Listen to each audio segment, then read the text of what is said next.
আসসালামু আলাইকুম গাইস, কেমন আছো সবাই? আশা করি সবাই অনেক অনেক ভালো আছো। সো আজকের ভিডিওটি খুবই ইন্টারেস্টিং হতে চলছে, শুরু থেকে একদম শেষ পর্যন্ত দেখবা, না হলে কিছুই বুঝতে পারবা না। আজকের ভিডিওটি হলো আপনারা আমরা কিভাবে এফএল স্টুডিওর মাধ্যমে ভিডিওটাকে এক্সপোর্ট করব, অর্থাৎ সেভ করব আমাদের ফাইল প্রজেক্টে। সো ভিডিওটি শুরু থেকে শেষ পর্যন্ত দেখবা মনোযোগ সহকারে, আর চ্যানেলটি অবশ্যই সাবস্ক্রাইব করে রাখবা পরবর্তী ভিডিও পেতে, যাতে কোনো অসুবিধা না হয়। সো এফএল স্টুডিওতে প্রবেশ করব।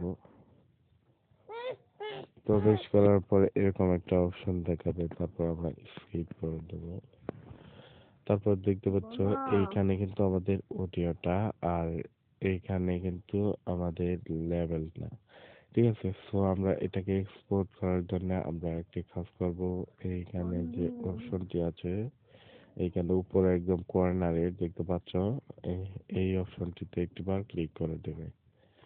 সো আমি ক্লিক করার পরে এখানে নিউ সেভ নামে একটি লেখা আছে, এই সেভ নামে লেখাটিতে ক্লিক করার পরে আমরা এরকম একটি অপশন নিয়ে আসবে। তারপর আমরা এনক্রিপ্ট কির মধ্যে একটিবার ক্লিক করে সেভ অপশনটিতে ক্লিক করার পর হাই কোয়ালিটি এনেবল করে দেব।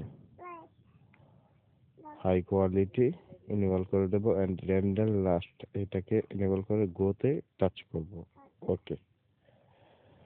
সো দেখতে পাচ্ছ এটা কিন্তু অলরেডি হচ্ছে এক্সপোর্ট করা।